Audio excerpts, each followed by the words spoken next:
विश्व हास्य दिवस यही हास्य दिवस अवसर में हस परिवार पक्षर विभिन्न कार्यक्रम करा जाउछि। सकाळु हसिवा सहित केक कटिंग एवं विभिन्न प्रकार आयोजन आम गण में उपस्थित अच्छा आमर अतिथि सुधाकर सार मो सारू पचारि बुझिया प्रकृत में हास्य दिवस जो मैंने अच्छा जो मैंने एक्सरसाइज कर मन को खुशी रखुच्च केमी रोचन जीवन में केमी जीवन बीतुच्च। प्रथम आपण मान जरिया विश्व हास्य दिवस उपलक्षे मोर समस्त शुभेच्छा और शुभकामना। एक सुंदर प्रयास सुंदर पदक्षेप कि आसत हसवा दुनिया को हसैबा निजे सुस्थ रहा सहित दुनिया को सुस्थ रखा।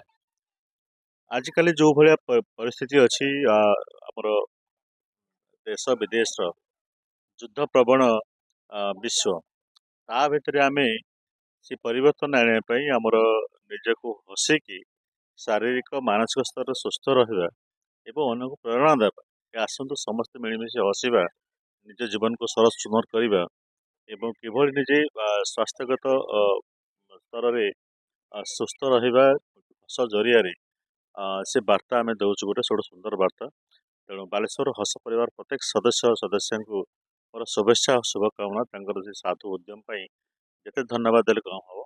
ये संस्था अनेक अनेक सदस्य यार गुरुत्व को उपलब्धि करी योगदान करिया कथा हस बांटिया कथा खुशी बांटिया कथा दुनिया खुशी बांटा अलग आउ अधिका किसी आम बांटी पारिबा नहीं। ये भातृत्व भाव कहतु समस्त नहीं एकाठी चलवा कथा कहतु कौन से उद्यम कहतु। तेणु ये जो आप इनविटेशन कहतु हस द्वारा समस्त एकाठी कर जो प्रयास मु समस्त को आपण माध्यम अनुरोध करी मोर अपील कि आसतु ये कार्यक्रम में योगदान करवा समाज रे भातृभाव बढ़ेवा बंधुत्व बढ़ेवा एवं निजे हसी निजे सुस्थ रहा समाज को सुस्थ रखा। निजे हसवा और अन्य को हसैवा यह समस्त लक्ष्य। आप जड़े सदस्य हिसाब से कौन कहे? आम तो नियमित भाव पड़िया को आसुचु आम हस परिवार रु आम नियमित हसुचु व्यायाम करुचु। सार जीटा कहले निजे हसवाटा जी इम्पोर्टाट नुह आम निजे हसवा सहित समस्त को हसैबार प्रयास करवा दरकार। यही गोटे बार्ता मुझे देवाई चाहूँगी जदि आम समस्त हसवा आम सुस्थ रहा एवं आगु को आम परिवार को एवं समाज को आम सुस्थ रखिपर। परिवार को सुस्थ रखिए हेले आपण कहिबे प्रत्येक दिन केते समय एठी कार्यक्रम करंती एवं केमिति कोन हसंती कोन? आमे 5:45 रे एठी पहुंची आगे वॉकिंग करू तापर एक्सरसाइज करू।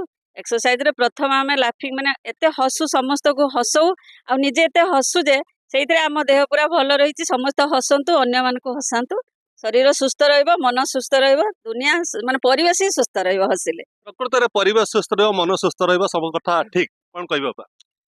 निश्चित रूप से समस्ते जानते एटा को कहीं विश्व हास्य दिवस कराई। हस जो केते रोग जे वैराग भल हो जाउची केते शांति प्रतिष्ठा होउची देश विदेश रे जो युद्ध समय हस जो बंधुता स्थापन हो जाउची सब किछि आपण माने देखुचंती। जने जदि हसी पारुची जीवन तार सब सुख पाउची। आमे आज प्रतिज्ञा करिया दरकार आमे हसीबा सहित समस्त को हसैबा आमे हसीबा एवं समस्त को हसैबा। आपण कहिबे आपनकर कोन आज जो पाळुचंती सेते कोन अनुभव करूचंती?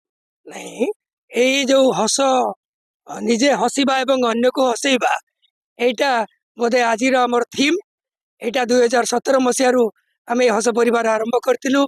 समस्त को हसौलु निजे हसुलु सुस्थ रोलु मानसिक भाव में शारीरिक भाव में एवं सबुठ बड़ कथा सका आसी बंधु मान गहन में गोटे सकारात्मक भाव में गोटे सतेज जो मन खोला हस हसी सारा दिन गोटे सकारात्मक परिवेश भितर आम रोलु जंजाल मुक्त जीवन में यहीटाई आम जो उपकार पाचु ताकू कंटिन्यू करी रखीचु। आपण जरिया अनुरोध समस्त को आम सांगे जोग देवे बा जी जो अच्छी हस को गोटे सकाल प्रथम माध्यम भाव में नियंतु तार उपयोगिता अनुभव करंतु एवं निजे तार उपकार पावे समाज को मध्य उपकृत करंतु। धन्यवाद। सभ्यठु सभापति अतिथि समस्त गोटे कथा आस हसीबा हसैबा आ दुनिया को खुशी मजारे रखा। बालेश्वर ब्रह्मरथ बालेश्वर दर्पण।